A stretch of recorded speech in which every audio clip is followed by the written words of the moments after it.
Hello dear students, स्वागत है आपका एक बार फिर से अपने YouTube channel math plus Y T पर। और आज हम चर्चा करेंगे सारणिक से संबंधित। नेक्स्ट टॉपिक हमारा है सारणिक डिटर्मिनेंट्स। तो डिटर्मिनेंट्स में बोर्ड एग्जाम में कुल मिलाकर के 5 अंक का मैटर आता है भाई। कितने मार्क्स होते हैं? 5 अंक के क्वेश्चन मिलते हैं। 5 अंक के क्वेश्चन में हमारे पास कुल मिलाकर के 4 क्वेश्चन होते हैं। कितने? 4 कौन कौन से होंगे?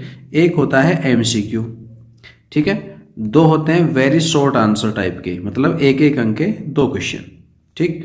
और एक क्वेश्चन हमारे पास आता है 2 नंबर का, ओके, जिसे शॉर्ट आंसर टाइप क्वेश्चन भी कहते हैं।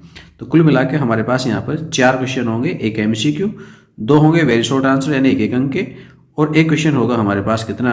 2 नंबर का, ठीक है। तो कुल मिलाकर के 5 अंक होते हैं हमारे पास ये। अब बात यह है कि यहाँ पर से भी बड़े क्वेश्चंस नहीं है, तो छोटे छोटे क्वेश्चंस आएंगे। छोटी छोटी बारीक बारीक चीज़ों पे डिटरमिनेंट से संबंधित आपको ध्यान रखना है। हमने फिर से यहाँ से पर कोशिश की है हर प्रकार के टाइप के क्वेश्चंस को हम यहाँ पर इंक्लूड करें वीडियो में, और पूरी कोशिश की गई जहाँ तक के पेपर में से आपको यहाँ से सारे क्वेश्चंस मिल जाने चाहिए। ओके, तो चलिए बिना टाइम वेस्ट किए वीडियो की शुरुआत करते हैं। उससे पहले यदि आप मेरे चैनल पर नए हैं तो प्लीज़ चैनल को सब्सक्राइब कर लीजिए और अपने दोस्तों के पास वीडियो को शेयर भी करें। स्क्रीन पे है पहला प्रश्न, कह रहा है यदि ए एक 3x3 कोटि का वर्ग आव्यूह है तो सारणिक -2a का मान होगा, ठीक है। तो देखो इस प्रकार के क्वेश्चन यदि कहीं पर भी आते हैं तो इस चीज़ का ध्यान रखने के पास है कि यदि ए एक n क्रम की वर्ग मैट्रिक्स है और इस मैट्रिक्स को आप किसी अदिश राशि k से गुणा कर लेते हैं और उसके सारणिक का मान आपसे पूछा जाता है, तो ये वैल्यू होती है k की पावर n a सारणिक। ओके, n क्या है? n मैट्रिक्स a की कोटि है। तो आप यहाँ ध्यान दें तो k की जगह तो है -2 और मैट्रिक्स a के साथ इसे गुणा किया गया है, और a मैट्रिक्स 3 क्रम की है। तो 3 क्रम की है तो हमारे पास यहाँ पर आंसर मिलेगा -2 की पावर 3 और सारणिक a यानी -8 सारणिक a। तो आंसर हो जाएगा आपके पास -8 सारणिक a। ऑप्शंस में देखें तो ऑप्शंस ठीक नहीं है, आप उसे ठीक कर सकते हैं। हमारे पास यहाँ पर ये वैल्यू है वो हो जाएगी कितनी? -8 सारणिक a। तो ऑप्शन डी सही होगा हमारे पास। ओके, चलिए नेक्स्ट क्वेश्चन की तरफ बढ़ते हैं हम आगे। नेक्स्ट क्वेश्चन है हमारे पास, यदि a एक 2 कोटि का व्युत्क्रमणीय आव्यूह है, ठीक है। व्युत्क्रमणीय आव्यूह है मतलब जिसका इनवर्स निकाला जा सकता है, और कहता है सारणिक a इनवर्स, या कहें तो डिटरमिनेंट्स a इनवर्स का मान क्या होगा। तो देखो कितनी भी कोटि का व्युत्क्रमणीय आव्यूह हो, 2 कोटि 3 कोटि n कोटि, आप जब कभी भी डिटरमिनेंट्स a इनवर्स निकालेंगे या कहें तो सारणिक a इनवर्स को ज्ञात करेंगे तो इसकी वैल्यू सदैव 1/डिटरमिनेंट्स a ही होती है। ओके, तो आंसर आएगा इसमें ऑप्शन डी। नेक्स्ट देखें, एक सारणिक मिली है, कह रहा है इसका मान क्या होगा। तो देखो सारणिक के गुणधर्म हम पढ़ करके आए हैं। हमने कहा कि कोई भी 2 पंक्तियां हैं वो आपके पास कैसी हो? इक्वल हो जाएं, चाहे वो पहली पंक्ति R1 R2 के साथ इक्वल है, या R2 R3 के साथ इक्वल है, या R1 R3 के साथ है, या ऐसा किसी 2 कॉलम में भी हो सकता है कि 2 स्तंभ एक समान है या फिर समानुपाती हैं। ऐसे कंडीशंस में भी आपके पास सारणिक का मान 0 होता है। तो यहाँ देखें तो पहली और तीसरी पंक्तियों को आप देखें तो तीसरी पंक्ति और पहली पंक्ति है उनमें एक फिक्स अनुपात है। देखें 17 6 की 102, 6 गुणा 3 का 6 गुना 6 का 6 गुना। तो R3 और R1 कैसी हैं? समानुपाती हैं, और समानुपाती हैं इसलिए क्या हो जाएगा? सारणिक का मान 0 हो जाएगा। हल करने की जरूरत नहीं पड़ेगी हमको। नेक्स्ट है सारणिक, इतने का मान होगा। अब इस सारणिक को हल करेंगे तो 6 - 0, तो आंसर मिलेगा 6 यानी ऑप्शन सी। नेक्स्ट देखें, एक और सारणिक है कोस 80 डिग्री साइन 10 डिग्री और साइन 80 डिग्री और कोस 10 डिग्री। आप इसे सरल करेंगे तो देखो कोस 80 डिग्री गुणा होगा कोस 10 डिग्री के साथ में, तो क्या हो गया? कोस 80 कोस 10, और साइन 80 साइन 10 से गुणा होगा तो माइनस में साइन 80 साइन 10। तो देखें आप ये फॉर्मूला बनता है किसका? कोस a + b का, यानी 80 + में 10 जोड़ेंगे तो बन जाता है कोस 90, और कोस 90 की वैल्यू होती है कितनी? 0। तो आंसर मिलेगा ए। ऐसा ही कुछ एक और नेक्स्ट क्वेश्चन है, इसमें भी आप मल्टीप्लाई करेंगे तो ये बनेगा कोस 50 + में 10 डिग्री यानी कोस 60, और कोस 60 का मान होता है कितना? 1/2। तो ऑप्शन बनेगा सी। ठीक है, एक साथ 2 क्वेश्चन हमने लिए हैं। नेक्स्ट देखो, यदि a n/n कोटि का अव्युत्क्रमणीय आव्यूह है तो सारणिक a का मान। देखो अव्युत्क्रमणीय आव्यूह होता है तो उसमें सारणिक की वैल्यू 0 होती है, तो सारणिक की वैल्यू डी ऑप्शन में 0 है। ठीक है, नेक्स्ट यदि a इतना है तो एडजेंट a क्या होगा? तो देखो 2 क्रम की मैट्रिक्स है, उसमें एडजेंट पूछा जा रहा है, तो बहुत ही सिंपल है। आप मुख्य जो विकर्ण है उसके अवयवों के स्थान बदल दीजिए, यानी 2 ऊपर -1 नीचे, और जो ये जो पश्च विकर्ण है इसमें अवयवों के चिन्ह बदल दीजिए, तो -3 हो जाएगा +3 और 5 हो जाएगा -5, ये आंसर हो जाएगा। और ऐसा आंसर हमारे पास किसमें है भाई, 2 -5 और 3 -1। तो यहाँ पे मिस्टेक हो गई, यहाँ पे -1 आएगा, ठीक है, तो ऑप्शन बी सही होगा। नेक्स्ट देखें, एक सारणिक मिली है और सारणिक के लिए कह रहा है कि AIJ का सह खंड है वो कैपिटल AIJ है, तो इस सारणी का मान व्यक्त होगा। ये कोष्टक ना हो के भाई सीधे लाइन है। तो सारणी का मान कब होता है भाई, एक पंक्ति के संगत अवयव और संगत सहखंडों का गुणा। A11 तो इसके संगत A11, A12 तो इसके संगत इसका सहखंड A12 और A13 के संगत इसी का सहखंड A13 हो, तो सारणी का मान इस प्रकार से मिलेगा। ऐसी शर्तें देखी जाए तो देखो पहले में मैच नहीं कर रहे, दूसरे में भी ऐसे मैच नहीं हो रहा है, A31 के साथ A11 आ रहा है, ये भी मैच नहीं कर रहा है, तो बचता है लास्ट वाला। A21 के संगत 21 है, 22 के संगत 22 है, 23 के संगत 23 है, तो हमारे पास यहाँ पर ये मान दूसरे स्तंभ के सापेक्ष लिखे हो, दूसरी पंक्ति के सापेक्ष प्रसार लिखा हुआ है, तो ऑप्शन डी यहाँ पर सही आंसर है। ओके, चलिए नेक्स्ट की तरफ बढ़े हम आगे। नेक्स्ट कहता है के किस मान के लिए सारणी का मान 0 होगा। सारणी को हल करेंगे, -3k -6 = 0, तो आपके पास के की वैल्यू आएगी -2। ऑप्शन बी सही है हमारे पास, -2। नेक्स्ट देखते हैं, एक सारणी है उसमें पूछा गया है कि सारणी की वैल्यू 0 है तो 1:m का मान क्या होगा। सारणी का मान 0 तो सारणी को सरल करेंगे, 3:2m हमारे पास आएगा, और ये कितना 0 या 3 -2m, 3 बराबर में 2m सरल करना चाहेंगे तो आप इसे यूं भी कह सकते हो कि इधर 1/m और इधर 2/3, तो अनुपात हो गया 1:m बराबर 2:3। 2:3 हमारे पास आंसर है, 2:3 है, वो पहले ऑप्शन M है, तो S सही है। नेक्स्ट देखिए, यदि एक सारणी आपको मिली है उसमें A23 का उपसारणी पूछा गया है, तो A23 का मतलब है दूसरी पंक्ति और तीसरे स्तंभ का अवयव, तो वो कौन होगा, एक के लिए पूछी गई है उपसारणिक, एक के लिए उपसारणिक बनाएंगे तो हम इनको छोड़ देंगे, तो A23 की उपसारणिक को M23 से लिखेंगे और वैल्यू क्या होगी भाई 5312, सोल्व करेंगे में से 10 - 3 = 7, तो ऑप्शन ए सही है, इसकी उपसारणिक 7 होगी। यदि दो सारणिकों का मान समान है तो x की वैल्यू पूछी गई है, सरल करेंगे 2x माइनस में 0 = 3 - 0, तो हो गया 2x = 3, x = 3/2, यानी ऑप्शन सी सही है। नेक्स्ट आ जाइए, कहता है सारणिक में प्रथम पंक्ति के सहखंड क्या है। प्रथम पंक्ति में 5 और 20 अवयव हैं, तो 5 का सहखंड कौन होगा भाई,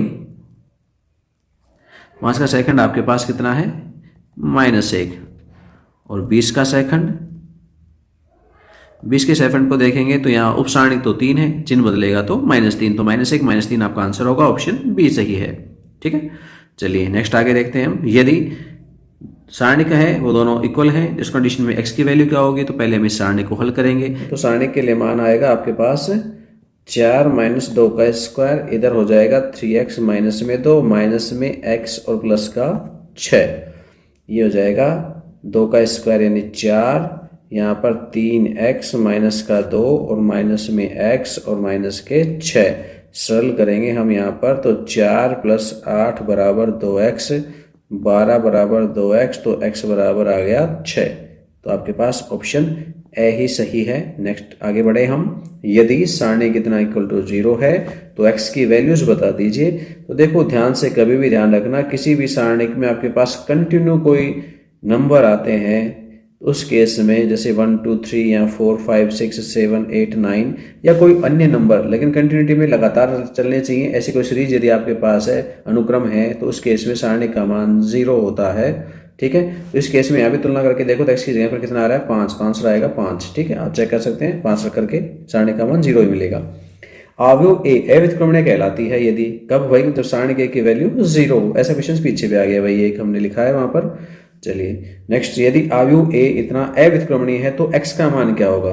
अव्युत्क्रमणीय है अवयव, तो इसकी सारणी 4 1 2 x है, वो कितनी होगी 0 होगी, सरल करेंगे तो 4x - 2 = 0, x = 1/2, यानी ऑप्शन बी सही है भाई। नेक्स्ट की बात करें तो एक बिंदु x -2 है, एक अन्य बिंदु 5 2 है, एक अन्य बिंदु 8 8 है। तीनों संरेख हैं तो x की वैल्यू बता दीजिए। संरेख हो तो सारणिक की वैल्यू कितनी होती है भाई? 0 होती है। सारणिक में वैल्यूज पुट करेंगे हम। पहला बिंदु x -2, दूसरा बिंदु 5 2 और तीसरा बिंदु है 8 8। ये संरेख हैं तो सारणिक का मान 0 रखेंगे। प्रसार लिखेंगे, पहली पंक्ति के सापेक्ष लिख लेते हैं। x तो ये 2 माइनस में 8 और प्लस के 2, इसके लिए 5 माइनस में 8 और प्लस में 1, इसके लिए 8 5 40 माइनस के 16 बराबर में 0। यहाँ देखें तो माइनस के 6x हो गए।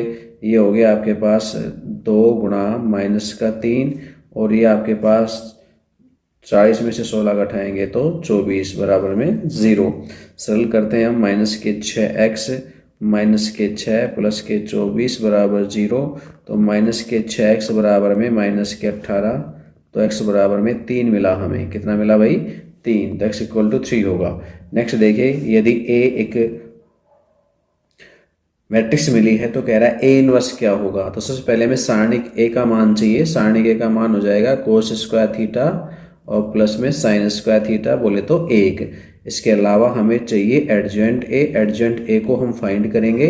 तो देखो, मुख्य विकर्ण के अवयवों के स्थान बदलेंगे, ऐसे ही रहेगा। पश्च विकर्ण को हम चिन्ह बदल देंगे तो माइनस का साइन थीटा और ये हो जाएगा प्लस का साइन थीटा। ये एडजेंट A है। तो A इनवर्स जब हम निकालते हैं तो इसका मतलब होता है एडजेंट A अपॉन सारणिक A। सारणिक A का मान तो 1 ही है, तो एडजेंट ही कौन है? A इनवर्स है। तो एडजेंट A cos theta sine theta minus sine theta cos theta, cos theta sine theta minus sine theta cos theta. Option A ही सही है भाई। चलिए, एक बिंदु 3 1 और अन्य बिंदु 9 3 से गुजरने वाली रेखा का समीकरण ज्ञात करना है। रेखा का समीकरण होता है हमारे पास x y 1 और अन्य दो बिंदुओं से बनने वाले दो पंक्तियां होंगी। दो बिंदु कौन कौन है? 3 1 1 और ये यहाँ 9 3, तो ये 1। इसे सरल करेंगे, पहली पंक्ति के सापेक्ष प्रसार लिख लेंगे। x माइनस में 3 और y की बात करें तो माइनस का y और 3 माइनस के 9 बराबर 0। एक और भी रह गया 1, उनके लिए 9 माइनस 9 इक्वल टू 0। ये हो गया माइनस में 2x और ये आपके पास आ गया प्लस में 6y और ये 0 है बराबर में 0। तो आप यूँ भी कह सकते हैं कि 2x बराबर में 6y या x बराबर में 3y। ठीक है, तो x माइनस 3y बराबर 0 पहली समीकरण सही है। यहाँ पर आगे देखें हम, यदि a square minus a plus I equal to 0 हो तो a इनवर्स किसके बराबर होगी। तो देखो, आप जो a स्क्वायर माइनस में a प्लस में आई जो मैट्रिक्स रूप में समीकरण मिली है, आप इसे a इनवर्स से मल्टीप्लाई कर दीजिए। तो इससे गुणा करेंगे तो हमारे पास a इनवर्स के लिए मान आ जाएगा। a इनवर्स गुणा होगा a के इंटू a के साथ, ऐसे ही a इनवर्स a के साथ और a इनवर्स गुणा होगा इकाई मैट्रिक्स के साथ, और शून्य मैट्रिक्स से करेंगे तो शून्य ही रहेगी। ये जो वैल्यू है वो आपके पास इकाई मैट्रिक्स बन जाएगी, पढ़ा है हमने इसे। और ये फिर से इकाई मैट्रिक्स बनेगी। a इनवर्स को i से मल्टीप्लाई करेंगे, a इनवर्स ही रहेगा बराबर 0। तो ये a माइनस में i प्लस में a इनवर्स बराबर 0 हमें चाहिए a इनवर्स, तो ये हो जाएगा i माइनस a। तो देखो, a इनवर्स पूछा गया था, हमें मिला कितना? i माइनस a, यानी इकाई मैट्रिक्स से a घट जाएगी। ऑप्शन C सही है। नेक्स्ट देखें, यदि किसी त्रिभुज के शीर्ष 0 0 5 0 3 4 हो तो त्रिभुज का क्षेत्रफल ज्ञात करना है। वेरी सिंपल है, 1/2। पहला बिंदु 0 0 और नेक्स्ट बिंदु 5 0 और नेक्स्ट है 3 4 और ये 1। ये वैल्यू हमें सोल्व करनी है। तो 1/2 हम पहली पंक्ति के सापेक्ष प्रसार लिख लेंगे। 5 0 3 4 इस सारणी के लिए मान, तो 1/2 आपके पास आएगा 20 माइनस में 0, तो आंसर आया 10 है। तो 10 वर्ग इकाई यहाँ पे आंसर है। 10 ऑप्शन बी में है। चलिए नेक्स्ट देखें, यदि a एक मैट्रिक्स है तो कह रहा है दिखाइए कि सारणी 2a बराबर 4a होता है। एक अंक के छोटे क्वेश्चंस के रूप में सबसे पहले आप सारणी के का मान निकालें, तो होगा 2 माइनस में 8, यानी कहें तो माइनस का 6। अब आप मैट्रिक्स a को 2 से गुणा कीजिए तो 2a कितना मिलेगा आपको? 2 4 8 और 4। आप इस 2a के लिए सारणी का मान ज्ञात कर लीजिए। सारणी का मान निकालेंगे तो 2 4 8 4, तो ये मिल जाएगा आपको 8 माइनस में 32, यानी कितने? माइनस के 24। आप माइनस 24 को लिख सकते हैं 4 गुणा माइनस का 6, और माइनस 6 वैल्यू किसकी थी? सारणिक a की। तो आपके पास 4 सारणिक a मान आ गया, किसका? 2a सारणिक का। ओके, और यही हमको सिद्ध करना था। तो छोटा सा आंसर सिंपल सा, तो ये दर्शाना था, दिखा दिया हमने। कह रहे द्वितीय स्तंभ के सेकंड लिखिए। द्वितीय स्तंभ कौन है भाई? -6 और 7, तो -6 की उपसारणिक लिखेंगे। -6 की उपसारणिक कौन है भाई? वो है 3। इसके अलावा 7 की उपसारणिक, तो 7 की उपसारणिक मिलेगी 5, तो आप लिख सकते हो -6 का सेकंड कितना? -3 और 7 का सेकंड ये आपको मिल जाएगा 5, तो आंसर हो गए -3 5। चलिए नेक्स्ट देखिए, -5 3 4 6 के अवयव 4 का उपसारणिक लिखिए। तो देखो 4 का उपसारणिक, 4 वाले स्तंभ और पंक्ति को छोड़ दीजिए, बचता कौन है? 3, तो 4 का उपसारणिक है वो क्या बन जाएगा? 3। ओके, नेक्स्ट देखें, एक सारणिक का मान 0 है तो के की वैल्यू बता दीजिए। -3 और प्लस में 8 = 0, तो ये हो गया -3 के = 8, तो के = -8/3, ये आपके पास के की वैल्यू है। ओके, चलिए नेक्स्ट देखते हैं हम। एक सारणिक में अवयव 4 का सेकंड लिखना है। सबसे पहले हम अवयव 4 की उपसारणिक लिखेंगे भाई। क्या लिखेंगे? उपसारणिक। ठीक है, उपसारणिक कितनी आएगी भाई? 4 वाले पंक्ति स्तंभ को आप छोड़ दीजिए, तो -2 0 1 और 2, तो ये आ गया -4। ठीक है, अब हमें चाहिए 4 का सेकंड, तो उपसारणिक में चिन्ह बदल देंगे, आपके पास सेकंड आ जाएगा। सही है, सेकंड चाहिए तो सेकंड हो जाएगा, चिन्ह बदलने पर प्लस में 4। ओके, चिन्ह क्यों बदला गया? क्योंकि 4 एक अवयव है, वो A1 2 के रूप में है। ठीक है, 1 और 2 योग कितना हुआ? 3, तो जब जब योग विषम होगा तब तब सेकंड का चिन्ह बदलेगा उपसारणिक से, और यदि सेम होंगे, योग सम रहेगा, उस केस में उपसारणिक और सेकंड समान होते हैं, बिना चिन्ह बदले ही मान निकाल देते हैं। ए दे रखे थे कि एडजेंट ए लिखनी है आपको, बिल्कुल सिंपल साहब, एडजेंट ए को लिखना। क्या करेंगे यहाँ पर? मुख्य जो स्तंभ वो मुख्य विकर्ण है उसके अवयवों के स्थान बदल देंगे, पश्च विकर्ण के अवयवों के चिन्ह बदल देंगे, तो ये आपके पास एडजेंट ए आ जाएगा। चलिए नेक्स्ट देखें, अवयव ए हो तो ए डैश लिखिए। ए डैश नहीं है भाई, यहाँ पे ए इनवर्स है भाई, डैश का तो काम ही नहीं है। ए इनवर्स निकालना है हमको, ए इनवर्स निकाल के चेक करते हैं ए इनवर्स होगी या नहीं होगी। सारण के का मान निकालेंगे, 4 - 6 यानी -2 एग्जिस्ट तो करती है, नॉट इक्वल टू 0, इसका मतलब ए इनवर्स हो सकती है। और निकालेंगे एडजेंट ए, एडजेंट ए निकालना अभी समझाया था हमने। क्या करेंगे? मुख्य विकर्ण के अवयवों के स्थान बदलेंगे, पश्च विकर्ण के अवयवों के चिन्ह बदलेंगे। ओके, अब हमें निकालना है ए इनवर्स। ए इनवर्स का मतलब है एडजेंट ए अपॉन सारणिक ए। ठीक है, तो सारणिक ए की वैल्यू है -2, तो -1/2 का तो भाग लग जाएगा, एडजेंट ए लिख देंगे। 4 - 2 माइनस में 3 1, तो यही आंसर हो जाएगा। जो नहीं है आप -1/2 का भाग ही दें। नेक्स्ट देखो, दो बिंदुओं से जाने वाली रेखा का समीकरण चाहिए हमको, अभी निकाले थे हमने समीकरण। क्या करेंगे भाई? x y 1 2 3 1 -3 11 1, इस सारणी को 0 के बराबर रख देंगे, रेखा का समीकरण प्राप्त हो जाएगा। तो क्या आएगा? x ये हो जाएगा 3 माइनस में 11, और माइनस में y ये हो जाएगा आपके पास कितना? 2 प्लस में 3 और प्लस में 1 के लिए बात करें तो 11 दूनी 22 और प्लस में 9 बराबर में 0। सरल कर दीजिए भाई, 11 में से 3 जाएंगे तो 8 बचेंगे, तो माइनस के 8x और माइनस के 5y, और यहाँ पर हो गए 22 और 9 31 प्लस के 31 बराबर 0। आप इसे यूँ भी कह सकते हो 8x प्लस में 5y और माइनस में 31 बराबर 0, ये रेखा का समीकरण है। ओके भाई, चलिए नेक्स्ट आगे देखते हैं। एक एक किस मान के लिए त्रिभुज इतने का क्षेत्रफल 4 की इकाई है, तो क्या करेंगे भाई? त्रिभुज का क्षेत्रफल लिखेंगे 1/2, पहला बिंदु K0, ठीक है, दूसरा बिंदु 4 0, तीसरा बिंदु 0 2, और ये किसके बराबर है? 4 वर्ग इकाई है। तो देखो बिंदु तो प्लस माइनस के फॉर्म में कैसे भी हो सकता है, इसलिए आप क्षेत्रफल को +-4 के रूप में लिखेंगे, नहीं कि +4 के रूप में लिखेंगे। ठीक है, ये जो इधर का 2 है, इस 2 को सामने वाले हिस्से में इधर मल्टीप्लाई कर देंगे तो -8 हो जाएगा, और इधर सारणी को हल करेंगे k। ऐसा कर लेते हैं, इस दूसरे स्तंभ के सापेक्षी प्रसार लिख देते हैं। दूसरे स्तंभ में आप प्रसार लिखेंगे तो -2, और 2 वाली पंक्ति और स्तंभ को छोड़ेंगे तो बचती है उपसारणिक K1 4 1। इसे सोल्व करेंगे, इधर हो जाएगा +- का 8। ठीक है, अब यहाँ पे माइनस में 2 और सरल करने पर K - का 4 बराबर में +- का 8, तो ये हो जाएगा आपके पास 2 गुणा करेंगे माइनस का 2 के और प्लस के 8 बराबर में प्लस माइनस के 8। ठीक है, अब दोनों चिन्ह लीजिए एक बार। प्लस चिन्ह पर क्या मिलेगा, प्लस चिन्ह पे माइनस का 2 के प्लस में 8 बराबर में 8, तो के बराबर 0 आ गया भाई। ठीक है, एक आंसर तो हो गया 0। और माइनस का चिन्ह लेने पर ये क्या होगा, माइनस का 2 के प्लस में 8 बराबर में माइनस का 8, तो माइनस का 2 के बराबर में माइनस के 16 हो जाएंगे, तो के बराबर प्लस में 8 आ जाएगा। ओके, तो दो आंसर आपको मिलेंगे, के इक्वल टू 0 और के इक्वल टू 8।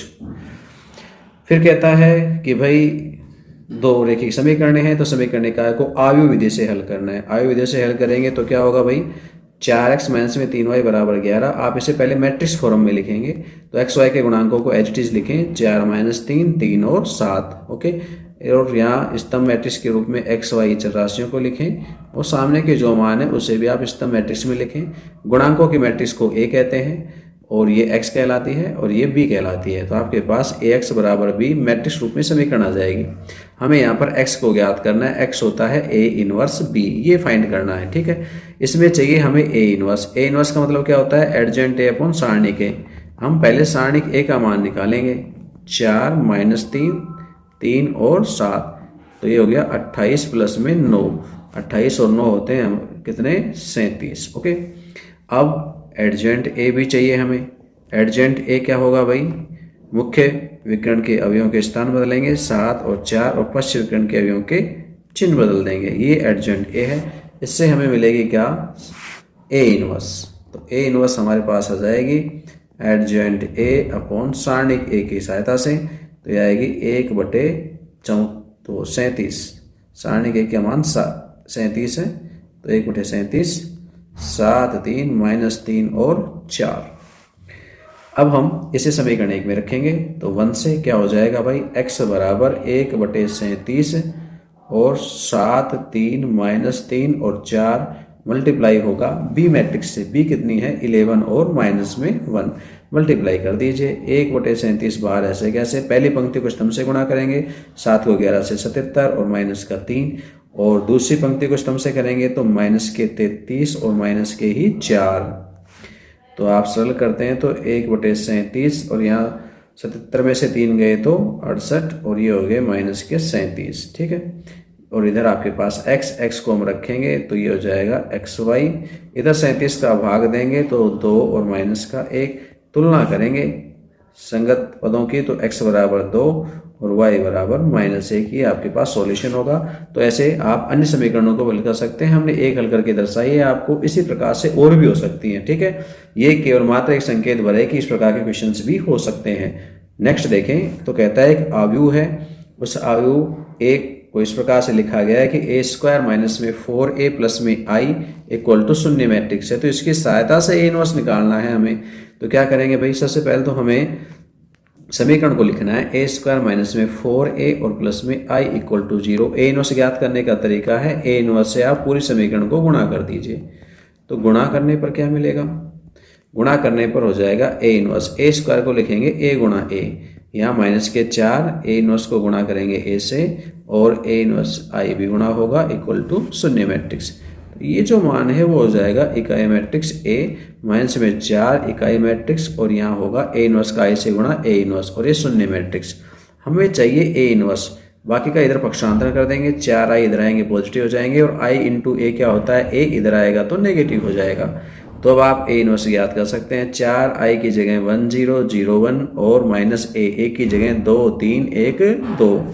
तो आप इकाई मैट्रिक्स को 4 से गुणा करेंगे तो a इनवर्स आपके पास आ जाएगा भाई कितना, 4 0 0 4। इसमें से घटाना है आपको 2 3 1 और 2, तो घटाएंगे तो 4 में से 2 घटाएंगे 2, 0 में से 3 घटाएंगे -3, 0 में 1 घटाएंगे -1, और 4 में से 2 घटाएंगे प्लस का 2। ये आपके पास a इनवर्स है। ओके, इस प्रकार से आप ज्ञात कर सकते हैं।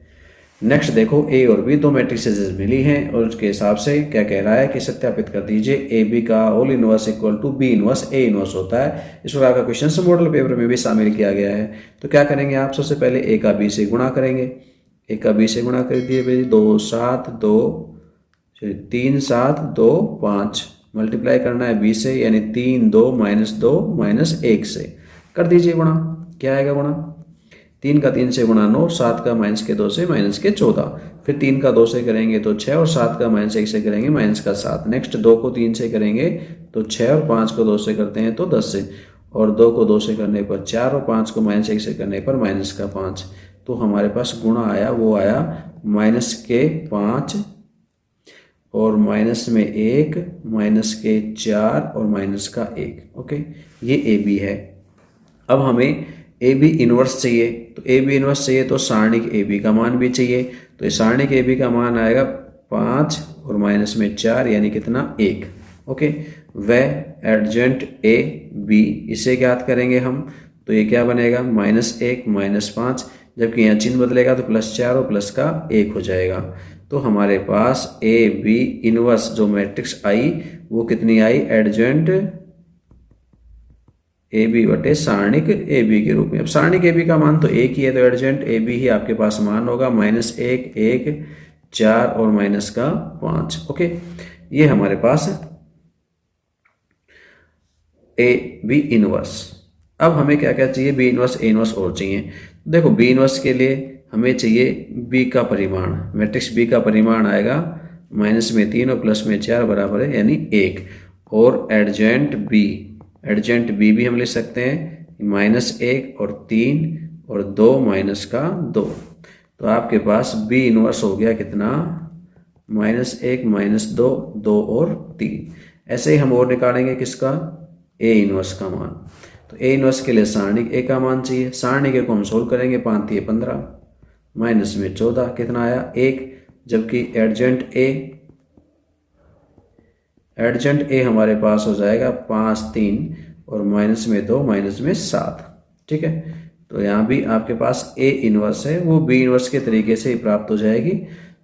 एडजेंट ए में सारणिक ए का भाग देंगे, सारणिक ए तो एक ही है तो ए इनवर्स एडजेंट ए के रूप में ही प्राप्त होगी। 5 माइनस में 7 -2 और 3। अब आप बी इनवर्स ए इनवर्स कर लीजिए। बी इनवर्स की वैल्यू कितनी है, -1 -2 2 और 3, मल्टीप्लाई करना है किससे, ए इनवर्स से। 5 -7 -2 और 3 कर दीजिए गुणा, क्या मिलेगा, -1 को 5 से करेंगे माइनस का 5, -2 को माइनस के 2 से ही करेंगे तो प्लस का 4। नेक्स्ट -1 को -7 से करेंगे प्लस के 7 और -2 को 3 से करेंगे माइनस का 6। नेक्स्ट 2 को 5 से करने पर 10 और 3 को माइनस के 2 से करने पर माइनस के 6। 2 को 7 से करेंगे -14 और 3 को 3 से करने पर प्लस का 9। सॉल्व किया हमने, 1 माइनस का प्लस का 1 प्लस के 4 और 14 9 तो माइनस के 5। ठीक है, ये नंबर 2 1 व 2 से आप देखें क्या मिला, ए बी का ऑल इनवर्स बराबर है बी इनवर्स ए इनवर्स के। ठीक है, तो ऐसे क्वेश्चंस भी एग्जाम में हो सकते हैं। तो कुल मिलाकर ये एक्सरसाइज थी, बहुत ही अच्छी है, आप भी कोशिश करें। हमने हर प्रकार के क्वेश्चंस को शामिल करने की कोशिश की गई है।